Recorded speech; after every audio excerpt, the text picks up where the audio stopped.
Mereka masuk ke China dan mengubah segala sejarah China. Ketika Sun Yat-sen 1900, sejarah China Islam dipadamkan seluruhnya. Tugas ini diberikan pada seorang bernama Joseph Needham. Dibayar dengan wangnya banyak. Seluruh sejarah China dipadamkan, Islam dihapuskan sama sekali. Sehingga kalau kita baca buku yang ditulis oleh Needham, Islam tak ada tempat langsung. Sallallahu ala Muhammad, sallallahu ala Muhammad, sallallahu ala Muhammad, sallallahu ala Muhammad. A'udzu bisyaitonir rajim. Wa la rabbika bil hikmati wal mau'izatil hasanah. Wajadhum billati hi ahsan. Inna rabbaka huwa a'lamu man sabilih wa a'lamul muhtadin. Shadaqal azim. Assalamualaikum warahmatullahi wabarakatuh. Alhamdulillah bil alamin wa bihi nasta'in. Assalatu wassalamu ala asyrafil anbiya'i wal mursalin wa alihi washabihi ajma'in, amma ba'd. Apa dalil tu Imam, rakyat pengungsi, surau yang saya hormati, sebagai tangkuasa masjid, surau muslimin muslimat yang dirahmati Allah sekalian. Alhamdulillah, di ambang Ramadan yang penuh keberkatan ini, malam ini izinkanlah saya membicarakan tajuk yang sangat mudah dan kisah sahabat bersahabat di Rasulullah Sa'ad bin Abi Waqqas menyampaikan mesej Islam ke China. Ayat yang kita baca tadi, Allah berfirman, seluruhlah perjalanan Tuhan kamu dengan hikmah dan peringatan yang baik. Berbicaralah dengan mereka dengan cara lebih baik, dan sesungguhnya Tuhan kamu lebih mengetahui siapakah yang sesat dari perjalanannya dan siapakah yang lebih tahu. Allah lebih mengetahui tentang mereka yang dapat petunjuk. Secara sejarah Islam di China cukup mengagumkan. Ini izinkanlah saya untuk saya berbalik pada China minggu lepas dan saya ingin berkongsi pengalaman tentang beberapa masjid. Dan masjid pertama yang dibina oleh Sa'ad bin Abi Waqqas di China ketika zaman baginda Rasulullah SAW. Tajuk objek kita ini ialah Dinasti Islam di China, satu travel log. Dan perjalanan para pendakwah daripada timur ke barat, barat ke timur, telah berlaku sejak perzaman yang awal. Dalam konteks ini, Rasulullah telah memerintah beberapa orang sahabatnya untuk sampaikan mesej Islam ke China. Dan para sahabat ini, antaranya ialah sahabat besar Sa'ad bin Abi Waqqas yang mubasysyar bil jannah. Itu sahabat yang dijanjikan syurga padanya. 10 sahabat besar yang Rasulullah sebut satu persatu, dan adalah Sa'ad bin Abi Waqqas. Dengan beberapa orang sahabat, Rasulullah memerintah supaya Sa'ad bin Abi Waqqas menyampaikan mesej Islam ke sebelah timur. Dan perjalanan jauh ini, cuba tuan bayangkan hari ini, perjalanan yang jauh daripada Madinah menuju ke sebelah timur, dan saat menuju ke satu kota yang besar di China ketika itu, namanya Guangzhou. Di situlah masjid pertama dibina. Sa'ad bin Abi Waqqas terkenal dengan sejarah agung Islam. Bahkan dalam peperangan pertama, sebelum peperangan Badar lagi, baginda Rasulullah SAW mengutus Sa'ad bin Abi Waqqas dalam satu ekspedisi peperangan yang berlaku sebelum peperangan Badar. Peperangan ini tidak berlaku, tetapi apa yang saya ingin sebutkanlah Sa'ad bin Abi Waqqas ialah tokoh yang sangat hebat dalam peperangan. Sa'ad bin Abi Waqqas juga lah tokoh yang membuka Parsi ketika zaman Sayyidina Umar bin Khattab, dan dia sampai ke China ketika zaman dinasti Tang. Emperor yang memerintah ketika itu namanya Taizong. Dia tidak pernah bertemu dengan Islam, dan apabila dia diberitahu bahawa ada orang asing datang dengan akhlak yang cukup indah, dan dia persilakan Sa'ad bin Abi Waqqas ke istana. Di situ kita lihat Bagian Raja China ini tidak Islam, tetapi dia kagum dengan sifat umat Islam. Dinasti Tang ini merintah di antara 618 hingga 907. Dan baginda Rasulullah berhijrah dari Mekah ke Madinah pada tahun 622. Sampai di sini pada tahun 627. Maksudnya sekitar 5 atau 7 tahun Rasulullah berhijrah, maka Islam telah sampai ke China. Islam sampai ke China lebih awal daripada Islam sampai ke negara kita. Inilah yang saya ingin sebutkan, bahawa orang China menerima penghormatan daripada sahabat Rasulullah. Dalam konteks ini, inilah masjid yang dibina oleh Sa'ad bin Waqqas, dan catatan di China. Masjid ini dibina pada tahun 607. Maksudnya 7 Hijriah. Baginda Rasulullah di Madinah, dan kita di negara kita masih belum menerima sinar Islam. China sudah ada masjid. 627 dengan andaian bahawa hijrah berlaku pada 1 Hijrah pada 620 tahun Mesir. Menara ini kekal menjadi masjid tanda yang sangat lama, merupakan menara yang paling tinggi di China. 36 meter, sekarang pun masih lagi kita dapat saksikan, sangat cantik, putih, dan dikatakan dalam bahasa Cina ialah menara bercahaya. Dan saya ditakdirkan melawat masjid ini minggu lepas, dan sungguh menyentuh perasaan saya. Itu sebab saya berkongsi dengan tuan-tuan yang ingin kenal sejarah Islam di China sebelum Islam sampai ke tanah Melayu. Dan ini masjid yang ada sekarang, Masjid Sa'ad bin Waqqas, masjid pertama di antara masjid yang terawal dunia. Masjid Nabawi pada tahun 1 Hijriah. Masjid ini pada tahun 7 Hijriah, kalaulah tepat catatan yang diberikan oleh orang Cina. Masjid ini telah dibaiki berkali-kali. Ini yang terakhir. Ini yang dibaiki kali terakhir, dan bentuknya ialah bentuk seperti bangunan arkitektur China. Tempatnya sangat aman. Seni binanya menggambarkan ketenangan. Tapi sayang, tidak ramai yang bersolat di sini. Kita lihat bahawa China mengamalkan komunisme.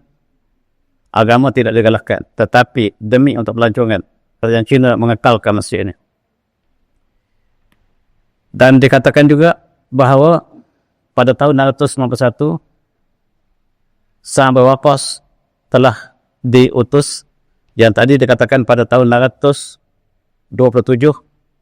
Ada satu lagi catatan, ialah Sa'ad bin Waqqas datang ke China pada tahun 651. Mengikut catatan China, barangkali Sa'ad bin Waqqas datang 2 kali. Kali pertama ketika zaman baginda Rasulullah SAW. Kali kedua ialah selepas zaman Umar bin Khattab, apabila Sa'ad bin Waqqas telah menjadi panglima perang untuk membuka Parsi. Parsi dibuka pada tahun ketika pemerintahan Sayyidina Umar bin Khattab. Ada 2 tarikh yang tidak dapat kita pasti, tetapi catatan yang ditulis di Masjid China ini ialah yang ada sekarang. Pintu masuk ada 3 lapis. Depan, tengah, dan akhir sekali tempat masjid. Ini pintu depan ditulis Masjid Sahabi Sa'ad bin Abi Waqqas, sahabat besar. Dan ini pemandangan jauh, saya sengaja buat gambar untuk kita berkongsi. Bertingkat ke atas, tempat wuduk di depan, dan kiblat ke arah belakang masjid. Inilah pemandangan lain, tempat yang penuh dengan taman, walaupun China penuh dengan bangunan lain, tetapi di sini kekal dengan taman yang indah. Pohon-pohon yang hijau, dan ini ialah di depan masjid ini. Inna dina Allahi Islam. Inna dina Allahi Islam ialah tema setiap masjid di China. Sesungguhnya agama si Allah ialah agama Islam. Barangkali telah diubah berkali, entah berapa kali sejak daripada masjid ini pertama dibina sejak zaman Rasulullah. Orang Cina berbangga sebab masjid pertama ada dua di luar daripada Madinah yang diketahui, satu di India, satu di China. Yang di India dibina oleh Raja India yang mengunjungi Rasulullah.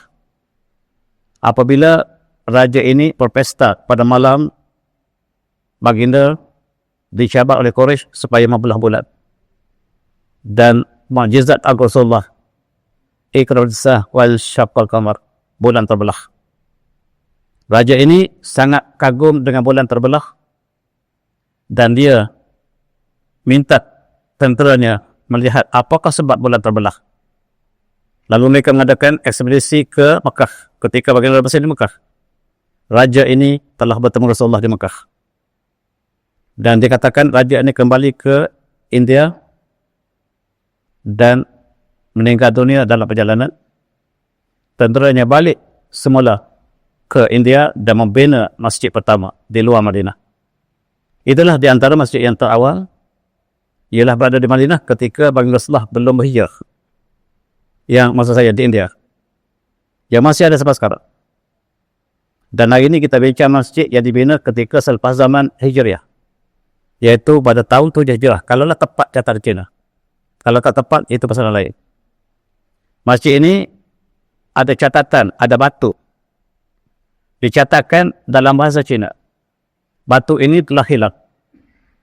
Tetapi dalam bahasa Arabnya, dia tertulis terjemahan dalam bahasa Arab seperti berikut.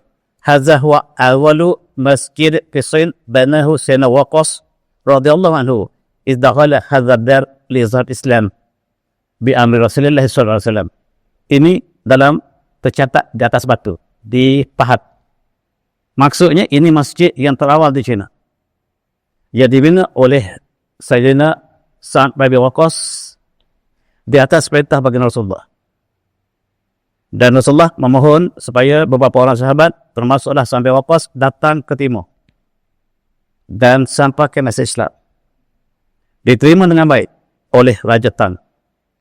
Raja Tang tidak memeluk Islam, tetapi dia membenarkan rakyatnya bersama dengan Sa'ad bin Abi Waqqas, dan terbinalah masjid. Dan sekarang nama kota ini ialah Guangzhou. Kota yang sangat cantik. Tuan-tuan yang sudah pergi, dan batu ini telah hilang, telah pecah, dah hilang. Yang ada adalah terjemahan dalam bahasa Arab yang asalnya dalam bahasa Cina. Dan inilah meyakinkan kita bahawa masjid ini benar-benar dibina oleh Sa'ad bin Waqqas. Di depan juga tetap boleh baca di situ menceritakan bahawa ini masjid Sayyidina Sa'ad bin Waqqas, sahabat yang dijanjikan syurga oleh baginda Rasulullah. Dan begitulah penghormatan Cina dalam konteks Islam, sehingga sejarah bermula di China. Ini satu lagi tanda tanda yang baru saja dibuat. Saya itu bawa spek yang boleh terjemah secara langsung, tapi tertinggal di rumah, tak boleh baca. Sebab sekarang ada spek yang kita baca, kita pakai, kita boleh terjemah terus. Tapi saya terlupa bawa. Jadi saya tak dapat baca. Kawan-kawan yang dalam Madrid, mungkin dia dengar kuliah saya malam ini, dapat terjemahkan apakah maksudnya. Tetapi ada satu lagi masjid. Masjid ini namanya Masjid Sahabi Sa'ad Ibn Waqqas. Sama nama. Kita confuse, ada dua masjid. Nama Masjid Sa'ad bin Waqqas. Dan saya cuba bertanya dengan Tuan Imam dia, tapi tak boleh berhubung. Cuba tanya dengan penduduk tempatan, dia mengatakan seperti berikut. Masjid yang pertama dibina oleh Sa'ad bin Waqqas ialah yang ada menara. Ini dia. Masjid yang dibina oleh Sa'ad bin Waqqas ialah yang ada menara. Dan kali kedua keterangan Sa'ad bin Waqqas kembali semula ke Madinah, besar kemungkinan dia kembali daripada jalan laut. Kalaulah dengan laut, ada kemungkinan dia lalui kawasan negara kita. Tetapi ketika itu barangkali negara kita belum ada penduduk. Dan dia datang kali kedua. Ini catatan Cina, bukan catatan yang dicatatkan oleh sejarah Islam. Cina mengatakan dia datang sekali lagi. Dan Sa'ad bin Waqqas telah wafat di Guangzhou. Itu catatan Cina, bukan catatan Islam. Dan oleh sebab itu, jenazahnya dikebumikan di sini. Ini dia, tuan-tuan boleh baca di sini. Apa dia maksud, saya tak faham, belum baca lagi. Ini ialah tempat makam Sayyidina Sa'ad bin Waqqas. Dan di sini ada perkuburan yang banyak. Banyak perkuburan di sini. Dikatakan 40 orang sahabat bagi Rasulullah dimakamkan di sini. Asalnya ialah pemakaman. Tetapi raja kemudiannya memeluk Islam ketika zaman Song, tak silap saya, ataupun ketika dinasti lain. Mereka membina satu lagi masjid dengan nama yang sama. Tempatnya tidak begitu jauh. Tempatnya tapi dalam kawasan yang sangat luas. Sedangkan China telah padat dengan bangunan-bangunan moden lama, sedangkan taman ini masih kekal dalam bentuk kawasan yang asal. Sangat luas. Saya berjalan letih. Dan ini ialah tempat permakaman. Tetapi ada masjid. Ini plan taman yang luas ini. Namanya ialah Masjid Sa'ad Abi Waqqas juga. Masjid Sahabi. Dan itu kita masuk. Dikawal oleh polis mereka ataupun oleh pengawal. Dan ini jalan masuk ke masjid. Jauh jalannya.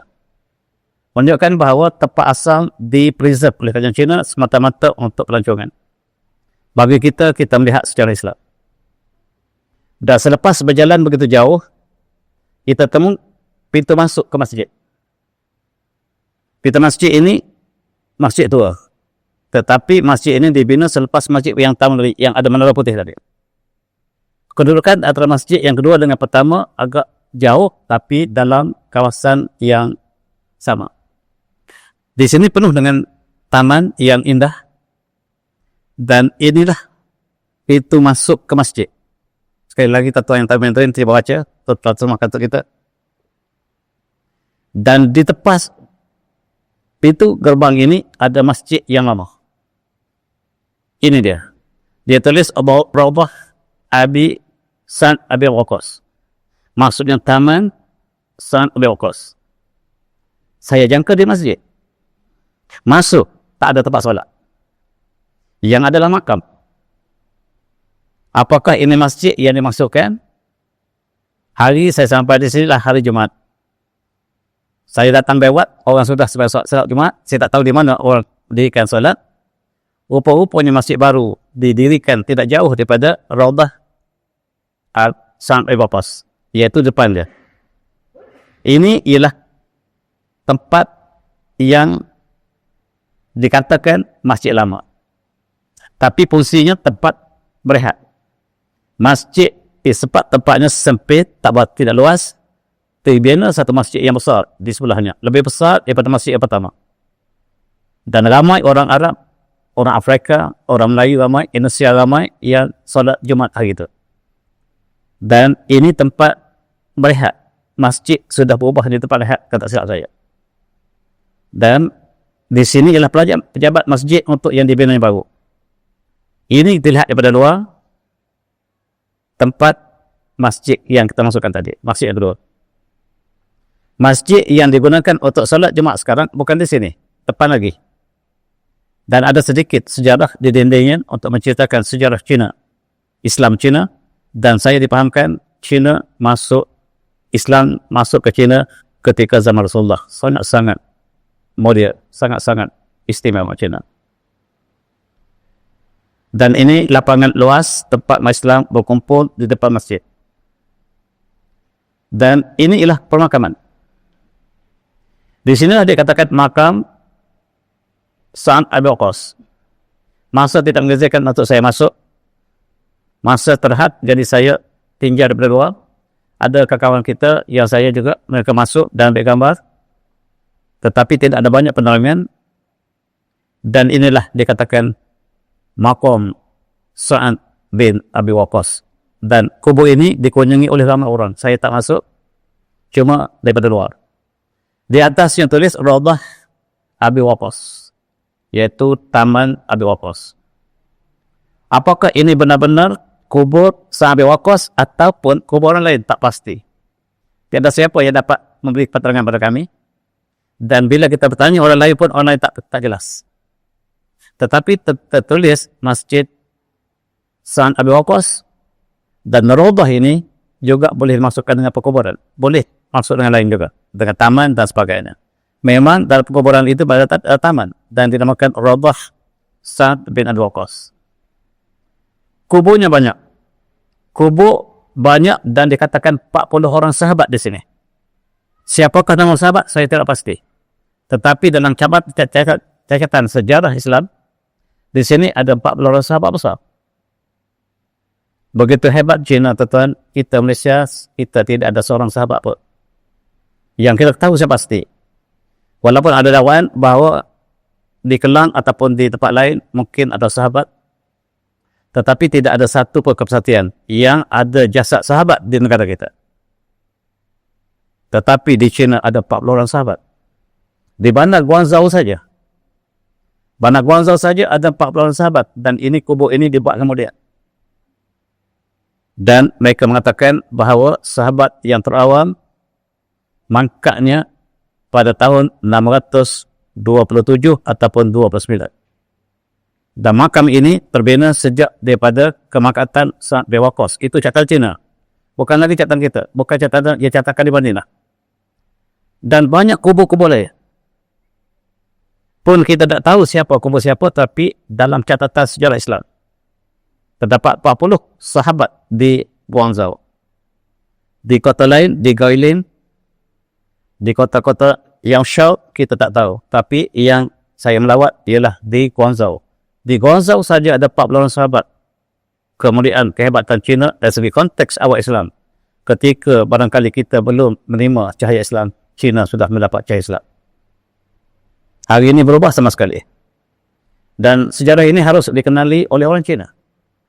Mereka mendahului kita. Dalam konteks Buddha, kita mendahului Cina. Sebab Buddha lahir di India. Dan Buddha tidak mendapat tempat di India, lalu di seksa orang Buddha, lalu mereka bertapak di Palembang. Palembang ialah pusat Buddha sedunia. Pendeta besar ialah orang Melayu. Orang Melayu membawa agama Buddha ke China. China bawa Islam ke tanah Melayu. Dan sejarah ini barangkali belum dirakamkan. Walaupun Islam datang daripada Arab direct ke tanah alam Melayu, tetapi satu rombongan lagi daripada China ke tanah alam Melayu. Khususnya dibawa oleh Cheng Ho. Dan ini masjid baru. Di tepi masjid lama ada masjid baru. Masjid baru inilah tempat solat Jumaat didirikan hari tersebut. Saya sampai lewat, dah kosong. Saya sampai lewat, lagi pun masa kita agak berbeza dengan dia. Walaupun masa sama, tetapi kita kelewatan. Dan saya tidak sempat solat Jumaat hari itu, cuma solat layla-layla. Dan ini ialah pemandangan dari segi bentuknya, dia adalah masjid baru. Besar, mega. Tetapi kita jangka ini bukan masjid yang dimasukkan dengan masjid Sa'ad bin Waqqas, tetapi dalam kompleks Sa'ad bin Waqqas. Ini saya cuba bergambar depannya. Ukurannya kelihatannya baru. Dan ada kelihatannya antik, mungkin dibawa di masjid lama ke masjid baru. Dan di pintu belakang untuk keluar, ini ialah jelas. Ini ialah masjid Sahabi Sa'ad bin Abi Waqqas. Dengan jelas, mutawatir, catatan Cina, ini masjid dibina oleh Sa'ad bin Waqqas. Sebab saya sebut demikian, ada orang pertikaikan. Masjid dibina oleh Sa'ad bin Waqqas ketika zaman Rasulullah, ini dari segi Cina tepat. Maksudnya tidak ada perselisihan. Dicatat oleh banyak sumber, tulisan dan batu berpahat. Maksudnya kekuatan. Tetapi kekuatan bukan kekuatan hadis, kekuatan sejarah. Dalam konteks ini, kita cuba banding dengan sejarah Islam. Sejarah Islam mengatakan, Sa'ad bin Waqqas kuburnya berada di Baqi, di Madinatul Munawwarah, di tepi Masjid Nabawi.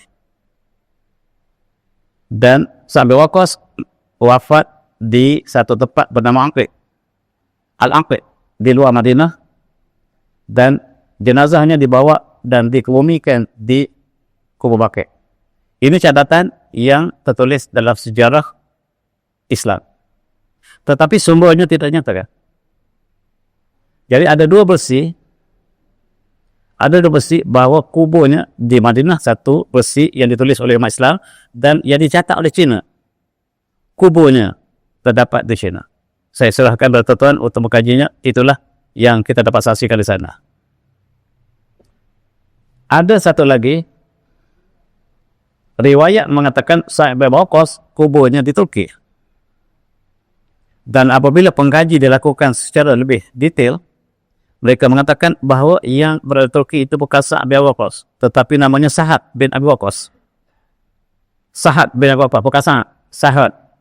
Jadi kekeliruan dari segi nama, itu yang Turki. Tapi yang Cina masih lagi tidak dapat kita pastikan 100% dan hanyalah Allah lebih mengetahui, Allah A'lam. Profesor ini mengatakan bahawa yang di Turki secara jelas bukan Sa'd bin Abi Waqqas.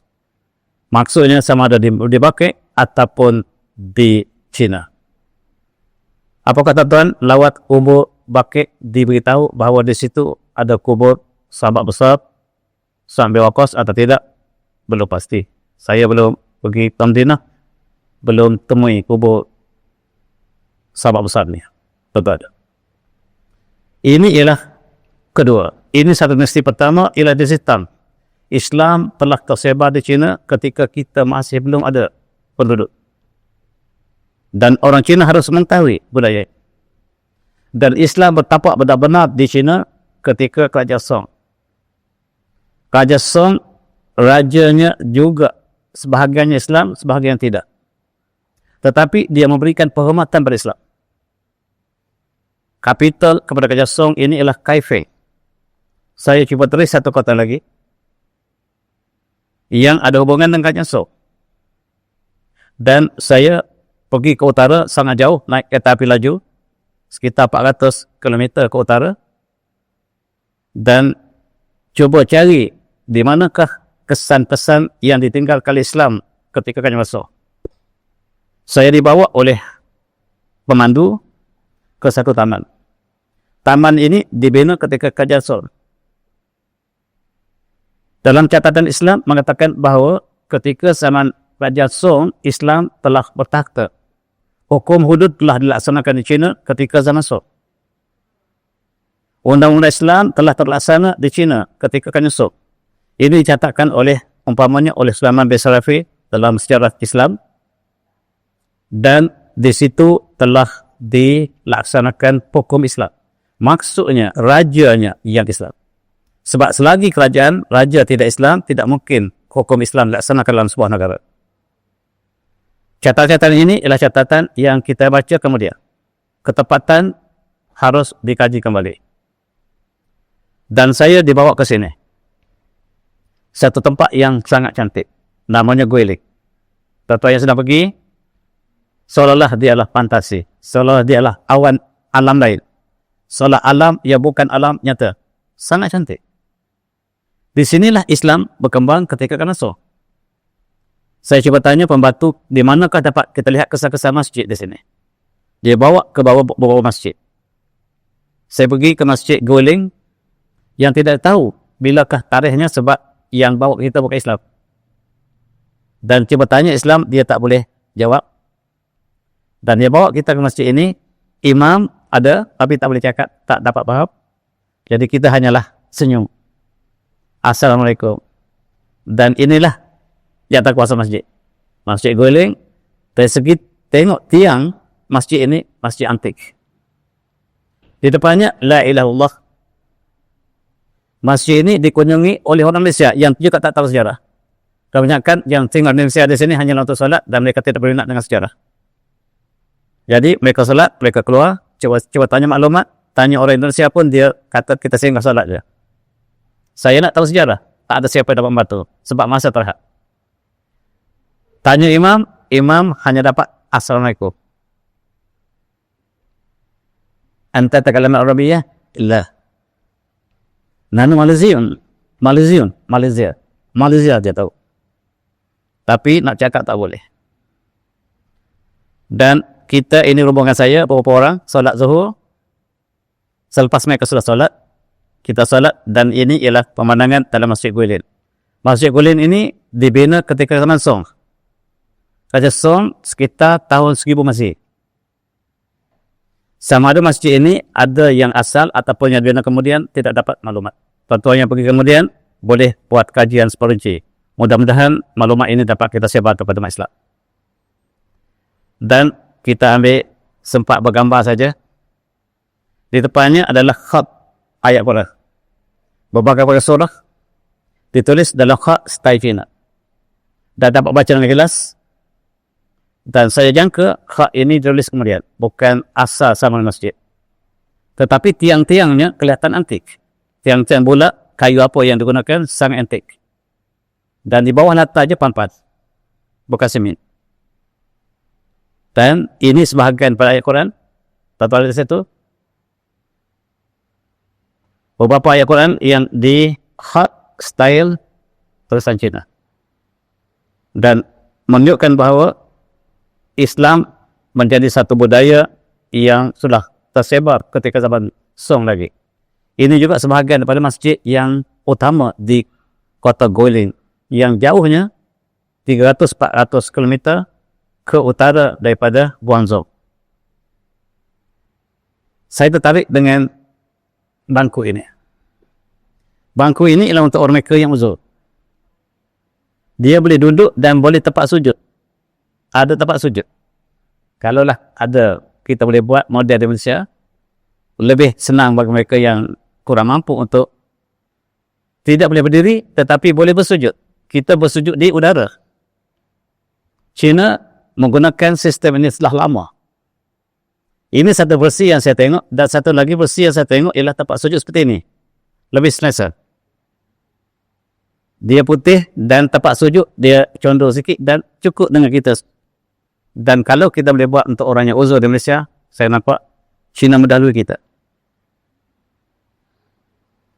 Dan saya berjumpa dengan imam dia. Imam ke bukan imam tak pasti. Tanya dia, ramai tahu Islam di sini.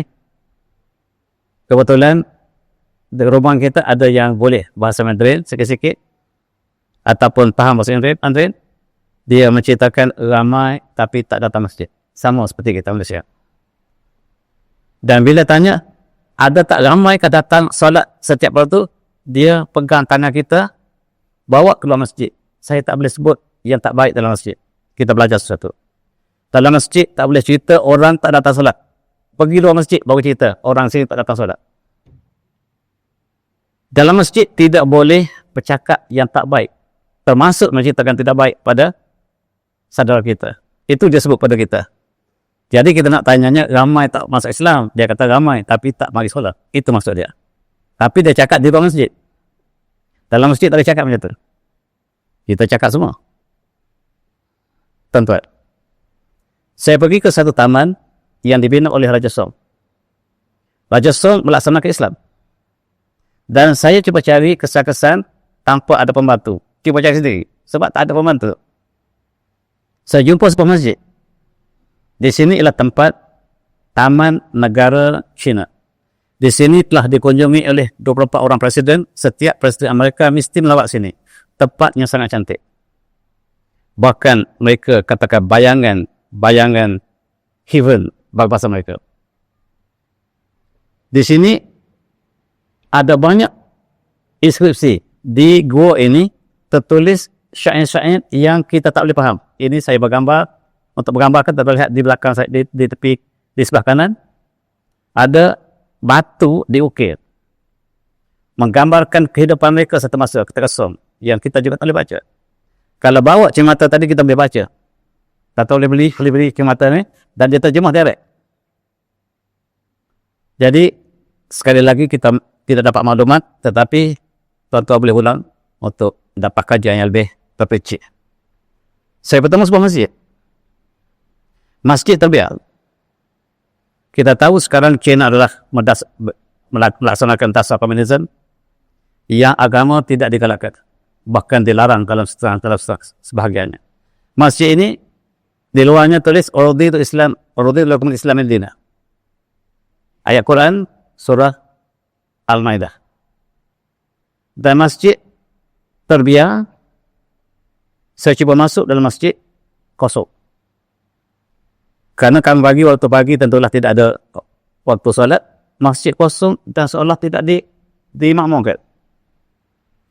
Saya keserangan di sini. Pintunya usang. Masjid terbiar. Tak ada seorang pun yang menjaga masjid.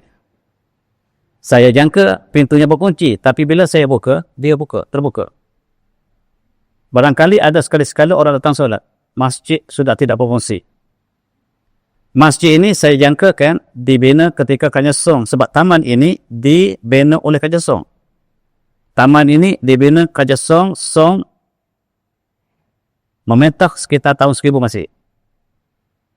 Dan masjid ini kita jangka oleh kerana Raja Song melaksanakan Islam, ada masjid dan taman kerajaan, kita jangka Kerajaan Song, dan masjid ini kalau dibuat kemudian juga asalnya daripada Kerajaan Song yang selepas jauh daripada Kerajaan Tang. Tang dalam kurun ke-7, dia dalam kurun ke-11. 400 tahun berbeza. Dan ketika Kerajaan Song lah Islam berkembang besar di China, di seluruh China. Dan ini juga sebahagian daripada masjid yang tidak dimakmurkan. Barangkali ada orang solat. Tapi saya pergi ketika hujan renyah-renyah, dan tak ada seorang pun yang boleh saya tanya. Termasuklah siap pun tidak ada. Nampaknya masjid ditinggalkan. Sayang. Dan ini guide kita. Dia orang Cina. Dia tak tahu pun masjid. Dia tahu ada itu tempat orang Islam. Saya tanya dia tak boleh jawab. Dan hanyalah maklumat ada masjid Raja Song. Itu saja. Tuan-tuan yang ingin mengkaji, dia terletak dalam taman, disebut sebagai Taman Star, 7 Star. 7 Star Park namanya. Ini ialah kerajaan resmi Kerajaan Song yang Islam. Di sini ada berbagai-bagai bangunan dan yang menarik perhatian saya ialah masjid. Saya cuba melawat masjid dan ada AJK. Gambar di dinding ada AJK. Maksudnya masjid ini masih digunakan. Cuma tak ada orang gitu. Dan tuan-tuan lihat, ada bentuk solat yang hampir sama dengan masjid yang pertama tadi.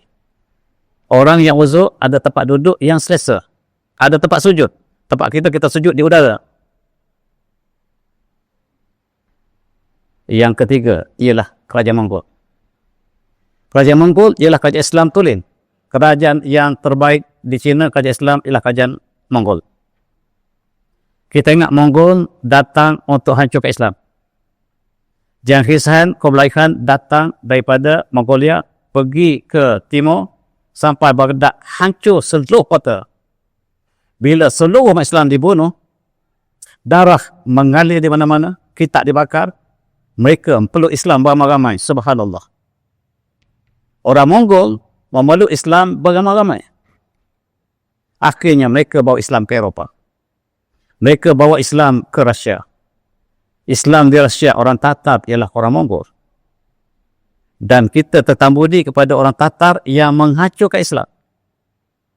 Dan bila ditanya kepada Genghis Khan, kenapa kamu datang menghancurkan Islam?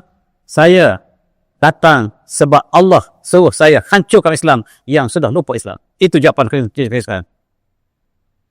Saya diperintah oleh Tuhan untuk menghancurkan Islam sebab orang Islam telah lupa Islam. Betul tak?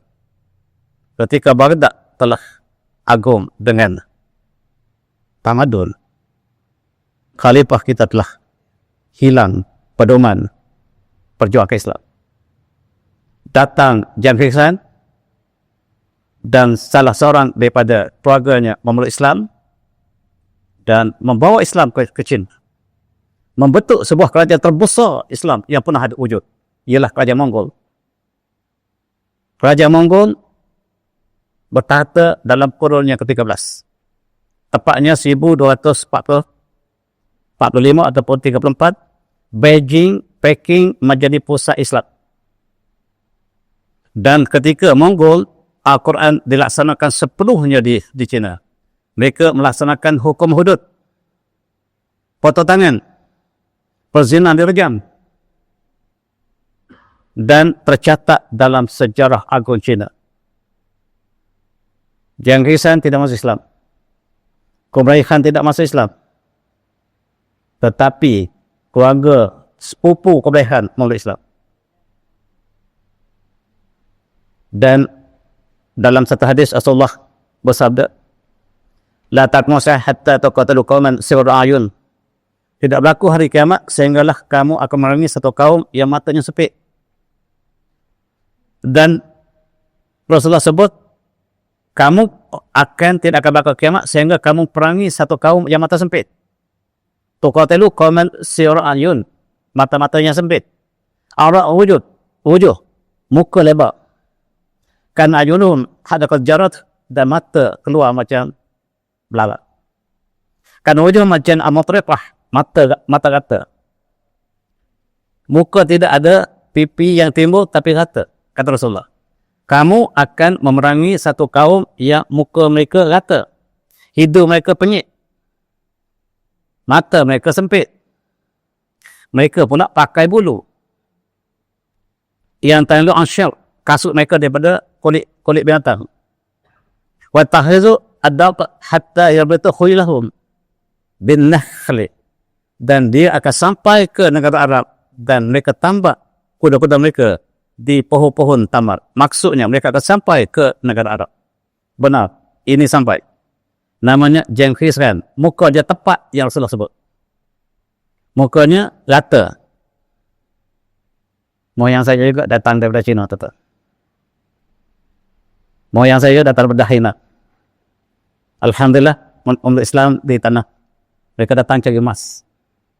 Orang Melayu masih tidur, keluarga saya datang memunggah emas daripada Gua Musang, bawa balik ke China. Kali terakhir moyang saya datang, mereka tak balik. Kekal di Kelantan.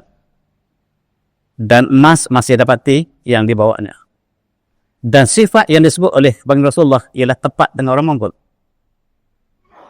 Dan tuan-tuan, ini orang Mongol. Rasulullah sebut dia pakai kasut kulit daripada binatang. Dia pakai pakaian daripada kulit binatang. Tepat orang Mongol. Bangsa ini akan kamu perangi dan dia menghancurkan Baghdad. Dia menghancurkan Samarkand.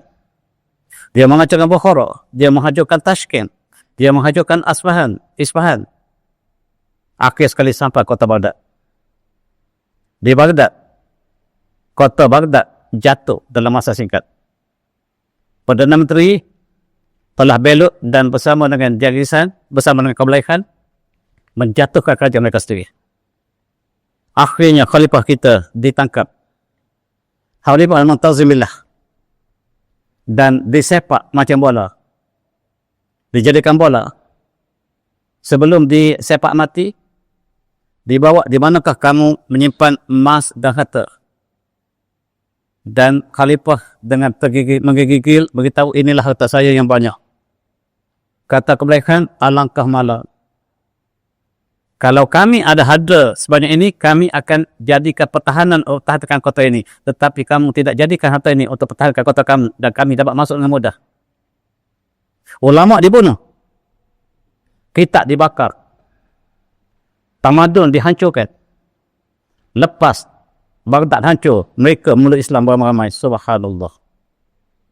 Mereka meluk Islam beramai-ramai. Antara putera raja yang masuk Islam adalah Barakat Khan. Barakat Khan memeluk Islam dan memerangi Kublai Khan. Mereka datang bersama untuk hancur Islam. Dalam perjalanan, Barakat Khan memeluk Islam dan memerangi sepupunya ataupun saudaranya, Kublai Khan. Barakat Khan membina empire yang besar Islam di Eropah, di Rusia, di China. Dan apa yang Allah lakukan sukar untuk kita fahami. Dan muncullah sebuah kerajaan besar, terbesar dunia. Lebih besar daripada kerajaan Madinah. Lebih besar daripada kerajaan Sepanyol. Namanya adalah kerajaan Yuan, China. Dan ini orang China harus tahu. Kerajaan ini sangat besar dan bertahta begitu lama dan melaksanakan Al-Quran. Dia ketika keagungannya daripada China sampailah ke Romania, Bulgaria, Hungary, Rusia. Baghdad sudah tidak penting lagi, tetapi diambil alih oleh Kerajaan Yuan Islam yang melaksanakan Islam, yang menyebarkan Islam, yang mengambil peranan daripada orang Arab, orang Cina. Maksud saya orang Mongolia. Ini kerajaan yang terpaksa Islam punya. Islam punya mempunyai sebuah kerajaan, bukan kerajaan Arab, bukan kerajaan Quraisy, tetapi kerajaan Mongol yang memusuhi Islam, tetapi bila telah Islam, mereka lah yang menyampaikan Islam kepada seluruh dunia. Hari ini tuan-tuan, dalam kajian genetik, manusia yang paling dominan ialah bukan orang Yahudi, tetapi keluarga Khan. Yang keluarga Khan dominan di dunia. Khan ada di mana-mana, daripada hujung dunia ke hujung dunia. Dan mereka lah daripada golongan yang datang menghancurkan Baghdad. Di Pakistan penuh dengan Khan. Di Malaysia apa penuh dengan Khan. Ketika Ibn Battuta sampai ke China, Ibn Battuta mengatakan mereka bercakap bahasa Arab. Islam dilaksanakan sepenuhnya. Ketika di Baghdad ataupun di negara Arab, negara yang Islam telah mula longgar dengan pegangan Islam, di China mereka melaksanakan Islam dengan sepenuhnya. Dan mereka dipengaruhi oleh orang Hui, HUI. Dan ini ikut autoriti Ibn Battuta. Tuan-tuan baca Rihlah Ibn Battuta, saya baca banyak kali. Dan cukup tertarik bahawa setiap kawasan di China ketika zaman Mongol, mereka melaksanakan hukum Allah. Hukum hudud dilaksanakan di setiap tempat di China. Bahasa resmi China ketika itu adalah bahasa Arab. Setiap orang bercakap bahasa Arab, Mandarin lalu tak cakap di China. Sepatutnya orang China belajar sejarah ini. Tuan-tuan boleh cross-check sejarah yang sebut ini dengan catatan yang lebih autentik. Dicatatkan dalam banyak catatan Islam. Islam bertahta ratusan tahun di China. Sehinggalah jatuh kerajaan Yuan. Kerajaan Yuan jatuh pada sekitar pukul 15. Dan ketika zaman Yuan, banyak masjid dibina di China. Di seluruh China dibina dengan banyaknya, tapi masih dalam arkitektur China. Bentuk bawang tak perlu, tuan, tak perlu bawang. Di Malaysia orang India banyak dan kita ada bawang. Saya panggil bawang, tuan-tuan panggil kubah. Kubah tu bawang. Sebab yang buat tu orang pengaruh India. Dia suka bawang. Maafkan saya, tuan-tuan. Tempat lain tak ada bawang. Di China tak ada bawang. Kita bukan nak solat atas bawang. Di China bentuk sama seperti rumah ibadat lain. Dan ketika zaman Mongol, ilmu matematik menjadi kelebihan China sampai hari ini. Astronomi orang China, bahkan ada seorang menteri astronomi, menteri falak yang menjaga tata kalender dan sebagainya. Sampai zaman revolusi, China masih ada menteri matematik yang buat pengiraan tata Islam. Tradisinya dipegang oleh Islam walaupun Islam dah jatuh. Dan mereka sangat hebat matematik sampai hari ini. Dalam pertandingan matematik dunia, yang selalu menang ialah China, Iran. China, Iran, Vietnam. Itulah tiga negara yang menang. Masa muda-muda dulu, saya adalah jurulatih pasukan negara dalam tandingan ini. Negara kita nombor 84. 80. China nombor 1, Vietnam nombor 2. Di Asia Tenggara, Vietnam terbaik. Dan bakal menggantikan China. Iran terbaik. Iran johan dunia. Amerika kalah setiap tahun. Amerika tak pernah menang. England nombor 20. Tok guru kita nombor 20. Dan inilah matematik yang berkembang ketika Islam. Ketika Islam, matematik berkembang di China. Orang China masih baik matematik sampai sekarang. Dan akhirnya kerajaan Mongol jatuh. Datang kerajaan Islam yang lebih baik. Kerajaan Ming. Kerajaan Ming ialah kerajaan China Tolid. Kalaulah Yuan ialah kerajaan Mongol. Tetapi Ming ialah kerajaan Islam Tolid. Dan kerajaan Ming ialah kerajaan yang kita kenang sampai hari ini. Rajanya ialah raja yang pertama membentuk kerajaan Ming di atas kecintaan Rasulullah. Dan bila dia naik menjadi Emperor China, dia tulis syair. Bukan syair, qasidah. Qasidah yang dibaca sampai sekarang. Qasidah memuji Rasulullah. Di China, qasidah ini dibaca sampai sekarang. Dibuat oleh Raja Emperor Ming. Yang sangat cinta kepada Rasulullah. Kerajaan Ming ditubuhkan di atas kecita Rasulullah. Ya tak apalah dicatatkan sejarah kita. Orang Cina harus tahu sejarah ini. Orang Melayu harus tahu cerita ini. Dan qasidah ini masih digunakan sekarang. Memuji Rasulullah. Dan ini tak terjemah dalam bahasa Melayu. Saya suruh pelajar saya terjemah apakah maksud syair ini, dan pelajar saya cuba terjemahkan dalam bahasa Melayu. Inilah tuan-tuan boleh baca kemudian, dan dalam slide saya boleh rujuk kemudian maksud daripada qasidah yang ditulis oleh Raja pertama Ming. Raja yang teragung Ming ialah raja yang sangat alim, namanya Raja Yongle. Kata pun disebut Yonglo. Raja inilah yang membina istana Forbidden City. Yang tuan-tuan pergi ke Beijing melawat Forbidden City. Forbidden City ialah kota Islam. Kalau tuan-tuan melawat Forbidden City ada 7 lapis. Pintu 1, pintu 2, pintu 3, pintu 4 dan 7. 7 ialah tempat Raja Yonglo beribadat, salat, tahajud. Dan tidak ada rakyat boleh masuk pintu yang ke-7. Tetapi sejarah Cina tak pernah sebut bahawa Forbidden City ialah kota Islam. Sampai hari ini mereka padamkan sejarah ini. Dan saya masuk ke kota Forbidden City, Beijing. Arkitekturnya sangat luar biasa. Dibina oleh Raja Islam, Yonglo. Inilah raja yang mengutus Zheng Ke untuk sampaikan mesej Islam ke seluruh dunia. Termasuklah ke Melaka. Melaka belum Islam. Kita lewat tuan-tuan Islam. Di China, wushu adalah permainan tentera Islam. Sampai sekarang pun juara wushu adalah Islam. Ini ialah yang dibawa oleh Islam. Peninggalan Islam di China ialah wushu. Dan juara China, Wong Feiho ini ialah Muslim. Yang terkenal seluruh dunia. Dan masyarakat masih dipegang oleh Islam. Di China masih dipegang oleh Islam sampai hari ini. Tetapi mereka tidak sebut. Sebab mereka hanya tunjukkan warga China. China yang hebat dalam masyarakat. Dan tuan-tuan, ketika inilah teknologi dikembangkan di China. Ubat bedil direka oleh umat Islam. Ketika China, dan sekarang mereka sebut China yang mencipta ubat bedil. Sebenarnya Islam.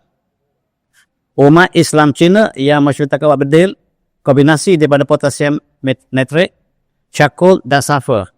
Ini dibina ketika zaman Mamluk lagi, tetapi dikembangkan oleh kerajaan Yuan. China hebat dalam teknologi, di sebaliknya lah Islam. Mereka mencipta roket. Sawarih ialah ciptaan umat Islam yang diciptakan di banyak tempat, termasuklah di Istanbul.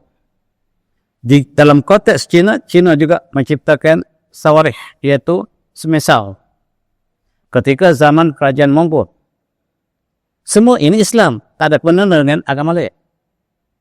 Hari ini mereka hanya timbul China tanpa Islam. Dalam konteks ini ialah Shuangfa. Shuangfa, Sampua orang Melayu betul. Ini sistem Islam. Ini sistem Al-Khazmi. Sebab yang kita gunakan sistem 10. Kita gunakan 1, 10, 100, 1000. Ini sistem Al-Khazmi. Sistem lain, sistem Melayu, kita ada sistem lain. Barat ada sistem 5. 1 sampai 5. 1, 1, 2, 1, 1 sampai 5. Bila 5, 6, dia tambah 1 lagi. Sistem Barat, sistem 5. Sistem 12, sistem 10, dan sistem Islam. Sekarang seluruh dunia menggunakan sistem Islam, sistem Al-Khazmi. Termasuk Shuangfa. Kita panggil Sampua, Shuangfa. Shuangfa maksudnya algebra Islam. Pelajar saya buat kajian tentang Shuangfa. Aljab al-Muqabalah disebut dalam bahasa Cina Shuangfa. Dan sebelum Islam sampai ke China, matematik dipanggil Shushu. Selepas Islam sampai, dipanggil Shuangfa. Orang Melayu sebut Sampua. Di sebalik Sampua ialah sistem 10, sistem Al-Khazmi. Sekali lagi dipasukan sejarah ini. Dan kita tahu bahawa Islam membina Cina. Sistem Al-Azmi. Al-Azmi memanggil At-Tahrat-Turab. Sampua ini dipanggil dalam bahasa Arab At-Tahrat-Turab. At-Tah ini diterjemahkan dalam bahasa Latin jadi abacus, abakai. Sekarang sampua dalam bahasa Inggeris dipanggil abacus. Abacus itu maksudnya At-Tahrat-Turab yang menjadi rekaan orang Islam. Ini dikembangkan di China. Kita juga guna sampua, tapi gunakan tangan. Di Persik masih menggunakan sampua tangan. Dia akan dipanggilkan cepat, kendaraan cepat. Itu sampua. Tetapi sekarang mereka associatekan sampua dengan China. Sebenarnya dengan Islam. Sejarah dibohongi. Dalam konteks ini kita lihat pelayar yang teragung ialah Zheng He yang diutuskan oleh Maharaja Yongli sampaikan Islam di Melaka. Melaka itu rajanya Hindu. Namanya Permaisura. Di orang Melayu sebut Paramasmara, tapi Cina panggil Permaisura. Tugas Cheng Ho ialah pergi bawa Permaisura daripada Melaka ke China dan diislamkan dalam istana China. Yonglo yang islamkan Permaisura. Ketika balik, Raja Yonglo hadiahkan serban hijau kepada raja ditukar menjadi Sultan Iskandar Shah. Itu sejarah China. Ditulis oleh Cheng Ho dalam catatan harian, dalam diary dia. Tetapi dalam sejarah Melayu, ia ditulis oleh Tun Sri Lanang, mengatakan Permaisura memeluk Islam di Patang Melaka oleh saudagar Arab. Sejarah ini tulis 200 tahun kemudian. Sedangkan sejarah bahawa Permaisura yang masuk Islam di China dicatatkan dalam data, dalam tulisan diary harian yang lebih autentik. Yang memberikan Islam, yang bawa Islam kepada Melaka ialah China. Itu sebab di China ada bangunan-bangunan masjid lama seperti bangunan pagoda. Ini Cheng Ho yang bawa Islam ke China. Kita bawa Buddha ke China, China bawa Islam ke Melayu. Beritahu orang Cina yang bawa Islam ke orang Melayu antaranya orang Cina. Tuan-tuan yang semati. Moyang kepada Cheng Ho ialah seorang sahabat ataupun seorang Habib. Keturunan Rasulullah. Namanya Said Syamsuddin Umar. Dia ditawan di Baghdad oleh Kerajaan Yuan ketika kerajaan Mongol menghancurkan Baghdad. Maka moyang Cheng Ho ialah seorang ditawan. Dia balik ke China dan oleh kerana ada kelebihan yang hebat daripada Syamsuddin Umar ini, lalu dilantik menjadi Gubernur Yunan. Dan daripada inilah dia rapat dengan istana Yonglu.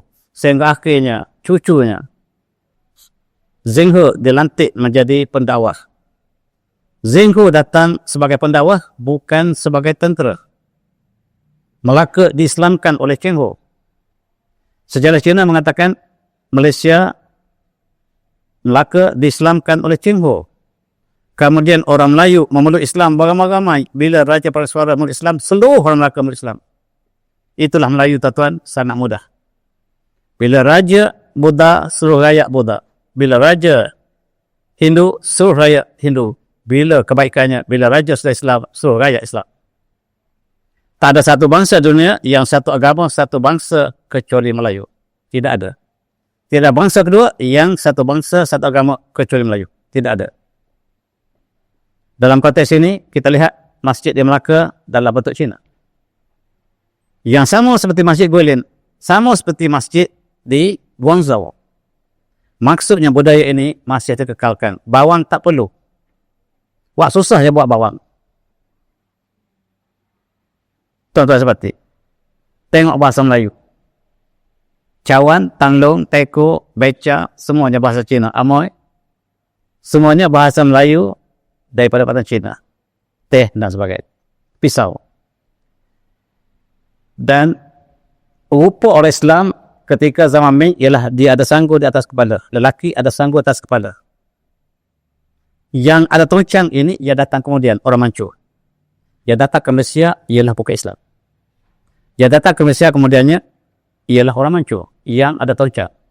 Tapi orang Islam dia ada sanggul di sini, atas kepala. Ada gambar kan? Kerajaan Ming telah jatuh. Tembok besar Cina tidak runtuh. Tetapi pengkhianat membuka pintu daripada dalam. Ambil. Umat Islam menjadi pengkhianat pada Islam. Islam yang bertapak di Cina begitu agung. Tembok besar tidak runtuh.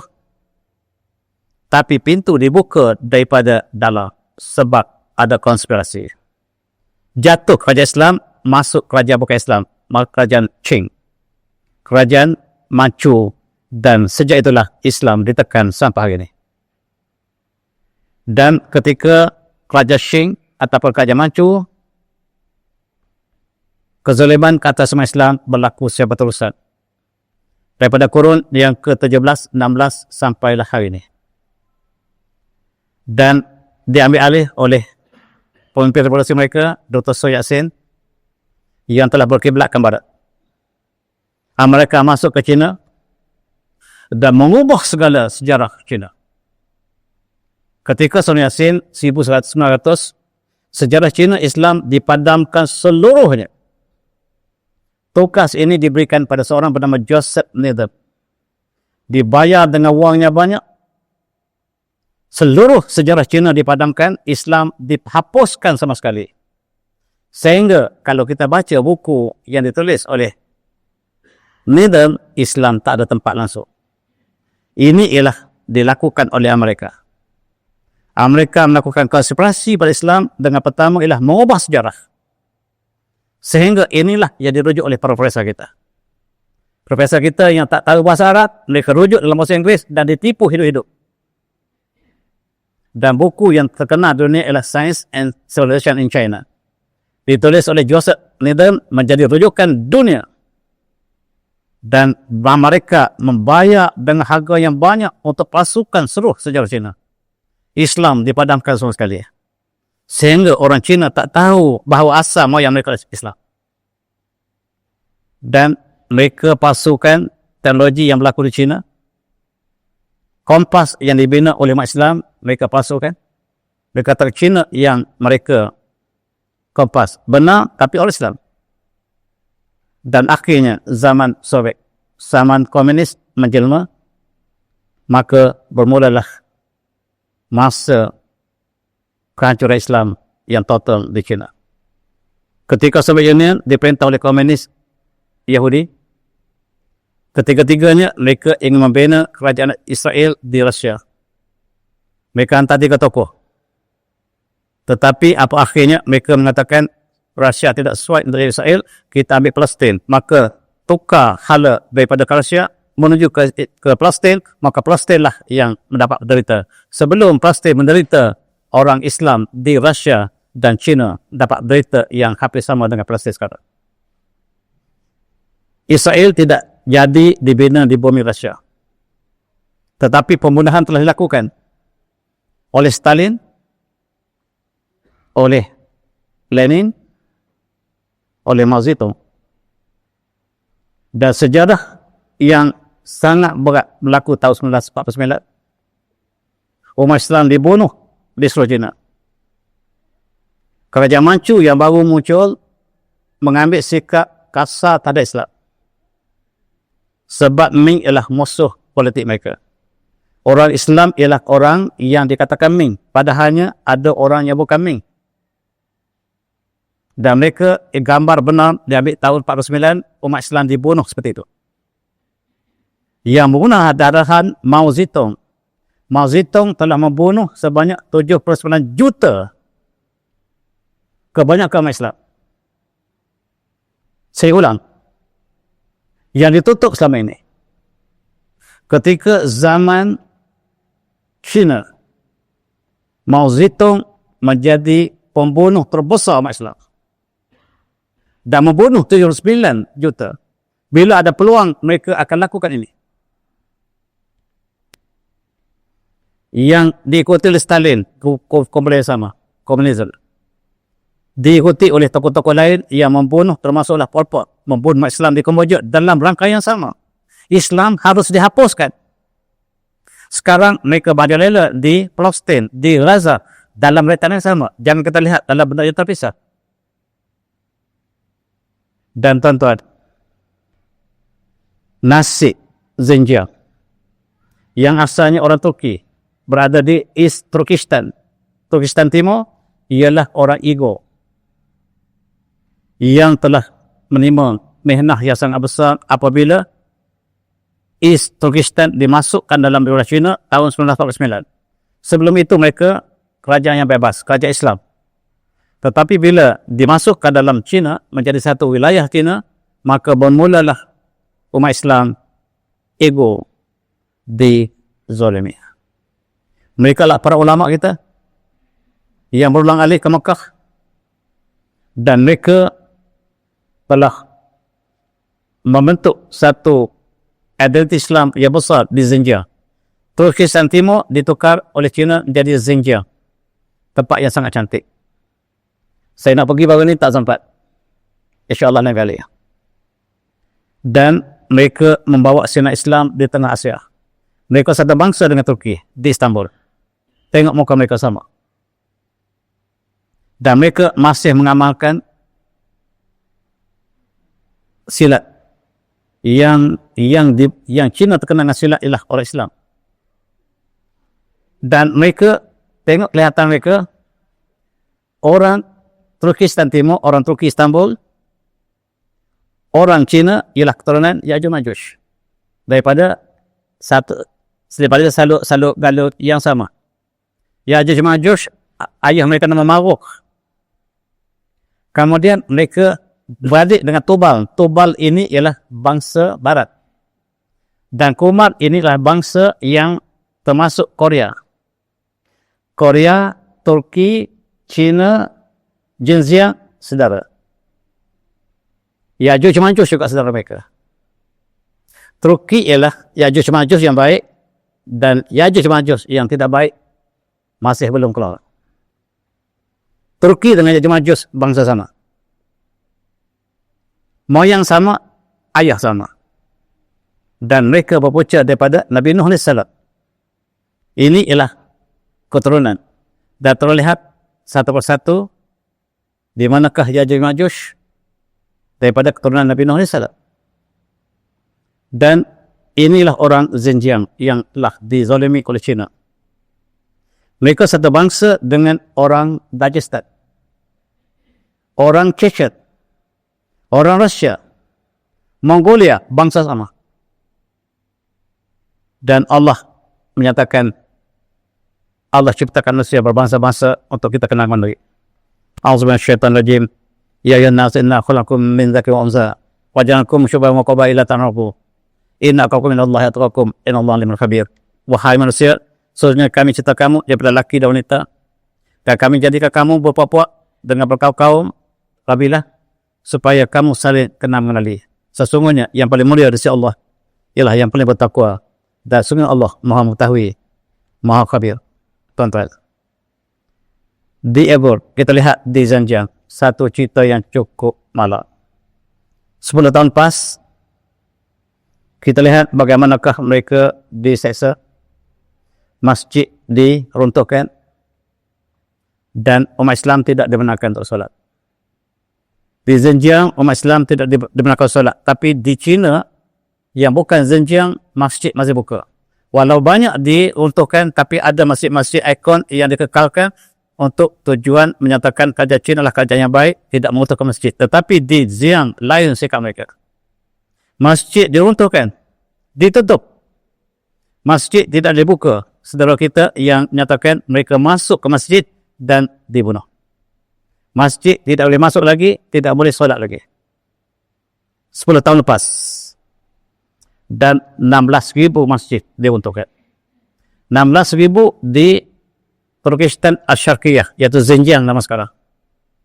Sejak dari tahun 2017 diruntuhkan. Ini bukan propaganda. Inilah fakta. Masjid dihancurkan sehancur-hancurnya. 16,000 masjid. Israel menghancurkan 1,000 masjid di Gaza. China menghancurkan 16,000 masjid di Xinjiang. dan mereka yang membantah akan menerima hukuman yang berat. Ini tentera Cina yang datang ke Xinjiang. Tentera Cina penuh dalam Guangzhou, tapi mereka bersikap baik dengan pelancong. Mereka sangat bersikap baik, tetapi tidak dengan Xinjiang. Tentera yang sama. Dan lelaki yang mentuk bela saudara mereka ditangkap. Dan profesor ini membawa kes ini ke mahkamah, dan profesor ini dihukum mati. Membawa kes ini ke mahkamah berarti mati. Dan dia dihukum mati. Yang depan ini profesor. Dia bawa kes ini ke mahkamah dan dia dihukum mati sebab bawa kes. Kisah yang sedih. Dan perjuangan 10 tahun lepas ialah perjuangan untuk membela orang Turkistan Timur. Dan alhamdulillah Turki banyak membantu. Ramai orang Uyghur dibawa ke Turki dan mereka terkenal dengan makanan. Dan mereka sekarang selepas China terlibat dengan geopolitik antarabangsa, umat Islam Uyghur masih ada sikit ruang untuk bernafas. Mereka tersebar di seluruh China. Mereka membuka restoran Islam dan saya ambil kesempatan singgah makan di restoran mereka. Hebat. Alhamdulillah, mereka tukang masak yang hebat. Mereka jual kebab, roti mereka jual buah-buahan, sayur-sayuran, dan setiap kali makan kami masuk restoran mereka. Ini gambar saya di Guilin. Ini restoran orang Xinjiang. Kita sapa mereka. Makanan mereka sedap tetap. Boleh cuba dan mereka ada di sini. Di Malaysia banyak restoran mereka dan mereka ada pesta makanan di Damansara bagian. Makanan mereka sangat berselera. Sayur pun berselera. Ini masukkan Xinjiang. Dan kami setiap kali masuk restoran, kami cari restoran Xinjiang. Ini gambar kami ketika di bandar lain, kami lawat 4 bandar. Dan saya bertemu dengan orang Xinjiang. Macam itik dengan ayam. Tak boleh bercakap. Salam, peluk, Muslim, Assalamualaikum. Itu saja. Bahasa tak boleh. Bahasa Inggeris tak boleh. Bahasa Arab tak boleh. Dan jadilah mereka golongan yang terbiar di China. Di mana-mana sekarang orang Xinjiang ada di supermarket, di tepi jalan, kita cuba berkenalan tapi tak ada maklumat. Allah suruh kita mengembara. A'udzubillahiminasyaitonirrajim. Unsiru bi'abbanzuru kaifaka naqatul ladina min qabl kana thum musyikil. Mengembaralah kepada Rasul, mengarah kamu pada muka bumi dan lihat bagaimanakah akibat mereka terdahulu pada kamu. Kebanyakan mereka lah musyrik. Saya ceritakan pengalaman saya, tuan-tuan. Daripada Kuala Lumpur, saya pergi singgah di Shenzhen. Dari Shenzhen, naik kereta api menuju ke Guilin. Daripada Guilin, kita pergi ke Yangshan. Daripada Yangshan, kita pergi ke Guangzhou. Daripada Guilin, kita pergi ke Guangzhou selama seminggu. Dan kita cuba kenali sejarah Islam. Tetapi hanyalah sisa-sisa yang masih ada. Bukan ketika keagungan, tetapi masih kita temui sisa-sisa yang masih ada. Suhu sangat sejuk, 8 darjah Celsius, menggigil. Waktu hampir sama dengan kita, subuh pukul 5.55 dan 7.12 syuruk. Dan kami bermula perjalanan kepada Kuala Lumpur, pengalaman sebagai sampingan, sebagai tambahan. 20 orang bertuju untuk melihat sejarah China. Dan kami sampai ke Shenzhen. Tak banyak maklumat yang kami dapat di Shenzhen. Kami naik kereta api laju menuju ke Guilin. Dan kereta api laju, teknologi China hebat, tuan-tuan. Ini ialah kereta api laju dia yang lajunya 300 km sejam atau lebih. Dalam masa 4 jam, 3 jam sampai ke utara. Sejuk mula menggigit dan saya disambut dengan bunga, musim bunga yang cantik. Sekarang musim bunga sedang berkembang di China. Berbagai-bagai jenis bunga yang ditanam. Cantik. Dan bunga di mana-mana saja. Musim spring sudah tiba di China, sedangkan Istanbul, kita dengar berita mereka sedang winter sekarang. Snow sedang turun di Istanbul. Tapi China telah spring.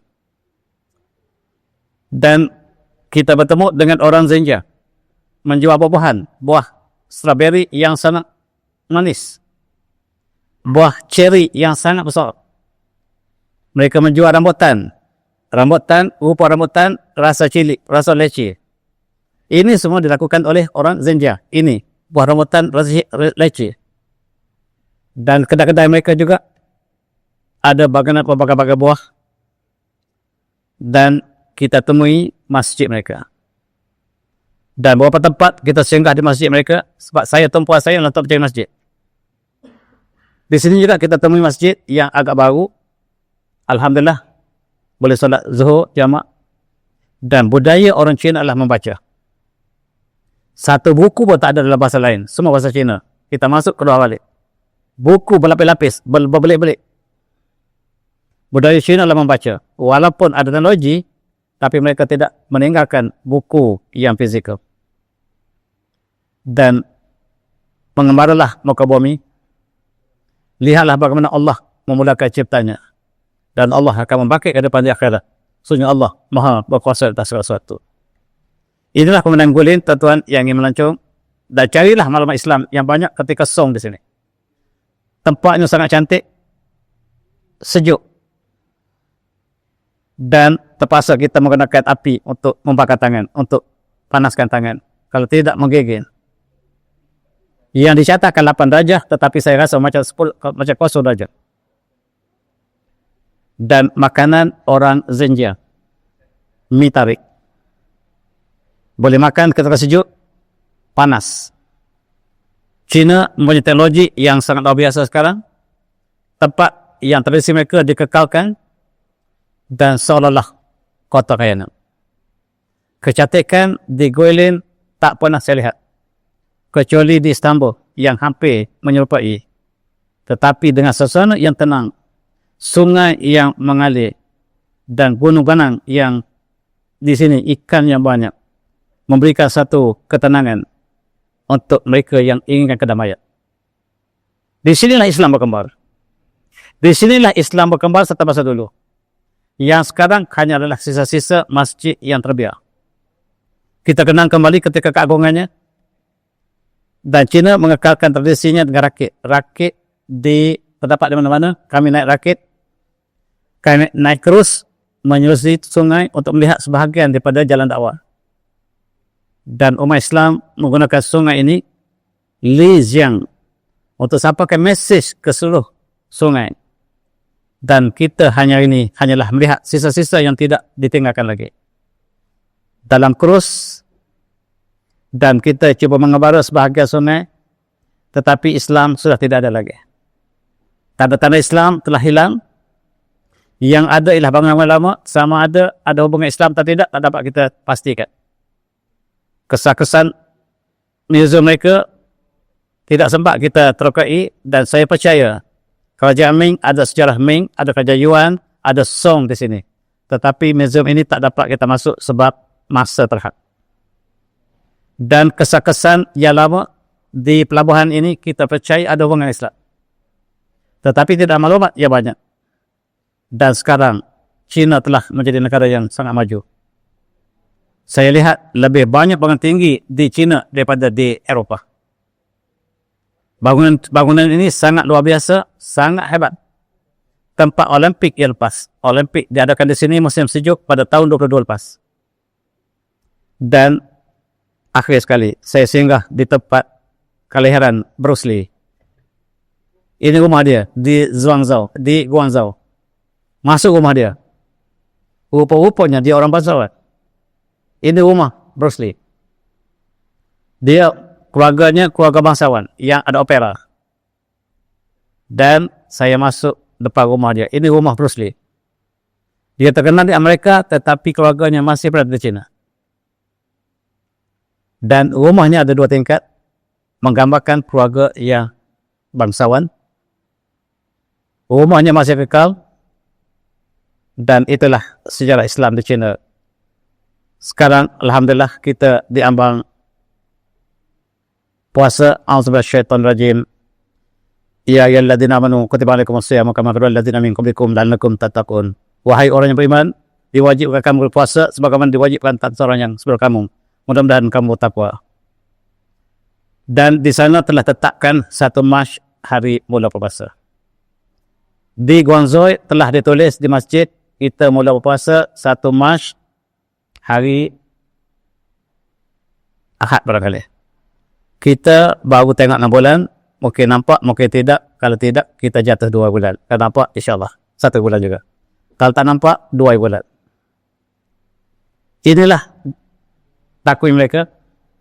21 Syawal lepas, waktu solat mereka tidak jauh beza dengan Malaysia. Dan kita berdoa, mudah-mudahan Allah sampai kita dengan berkat, dengan selamat. Allah maghfirna Ramadan. Wa'ina alat al-siyam al-qiyam wa salihama. Mudah-mudahan Allah memberikan kita pertolongan untuk berpuasa, untuk melakukan amalan yang soleh, yang lebih baik kepada lepas. Dan itulah barangkali pengalaman saya di China. Mudah-mudahan apa yang sebut ini, kalau ada manfaat, ambillah manfaat. Kalau tidak ada, maka sia-sialah apa yang saya pakai ini. Wabillahi taufiq. Assalamualaikum warahmatullahi wabarakatuh. Tasbih bersama. Jazallahu anna Sayyidana Muhammadan Sayyidana Muhammadan ma huwa ahluhu